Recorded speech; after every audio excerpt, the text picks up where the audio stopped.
Hello dear students. In this video, we will see about function calls in detail.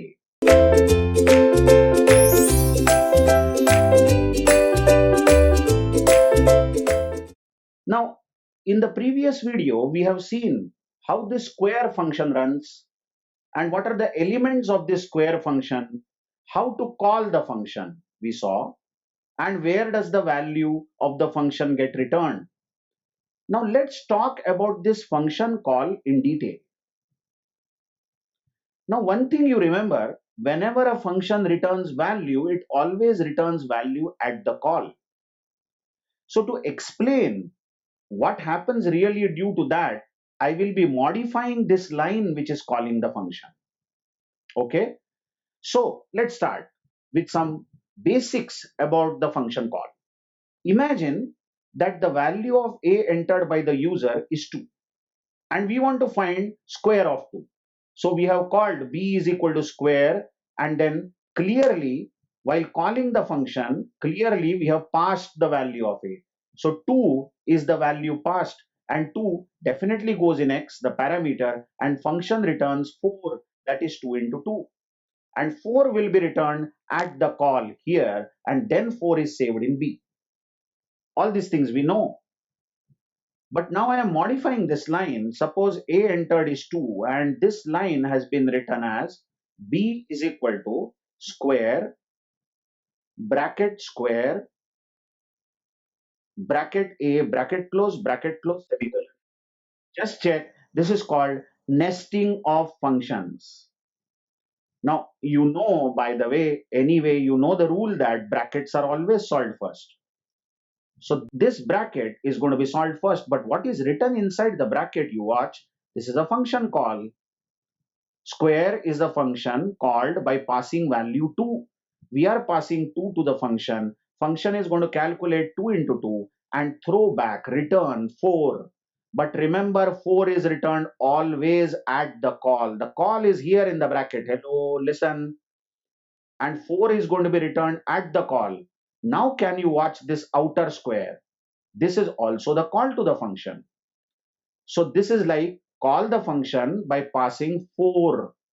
This will become the parameter and function will now calculate 4 into 4, returning 16. 16 will be again returned at the call and b will become 16. Nesting of functions is very much possible. You just check what statement we wrote is b is equal to square, bracket a, bracket close. Then first is this call for the value 2, it returns 4. Second is this call for value 4, it returns 16 and ultimately b becomes 16. There is no limit on how many times you can nest the function one in the other. Here we have nested it 2 times. Okay. Now, what is your comment on this? Just wait and watch. Suppose I remove these 2 lines. Just check this. And instead of these 2 lines, I write a single line like this. Printf square of %d is %d. That's what I had written here also. But look, square of who? Square of a. So this %d will be a. Square of a is, and look at this point, I am saying square of a here. Clearly observe, we are asking printf to print value of a. Okay, fine, that can be 2, value of a.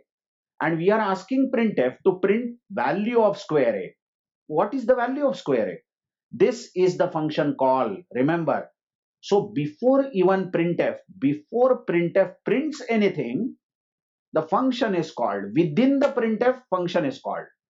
And the function simply takes a with it, copies in x, and then returns the answer. And the answer is returned always at the call. Maybe square is 4 and a is 2. Now this 4 and this 2 will be printed. You can directly call the function within printf.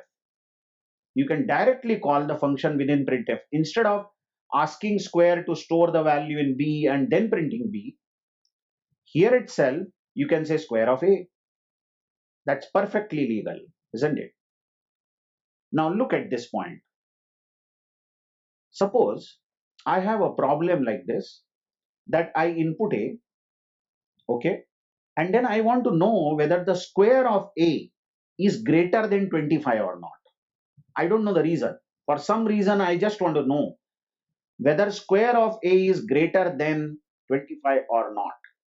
Then one way is you can say b is equal to square a. First find the square, store it in b, and then check if b is greater than 25. If true, then you will do some action, else you will do some other action. That's not our discussion. What you want to do if b is greater than 25. But it's so easy to see that instead of wasting a variable like this, we could have simply written if square a, here is the call, is it greater than 25? If it is, then take some action, otherwise take some other action. Because you know that square a is a function call, and this function call will return the value at the function call, isn't it? And that value will be compared with 25. So all these function calls are valid. In fact, by making this video, I made this video purposely. It could have been mixed in some other video also, because this is a very small fundamental or topic. But I want to stress on the point that you please try to understand the function call properly, so that our later discussion will be simplified. Thank you very much.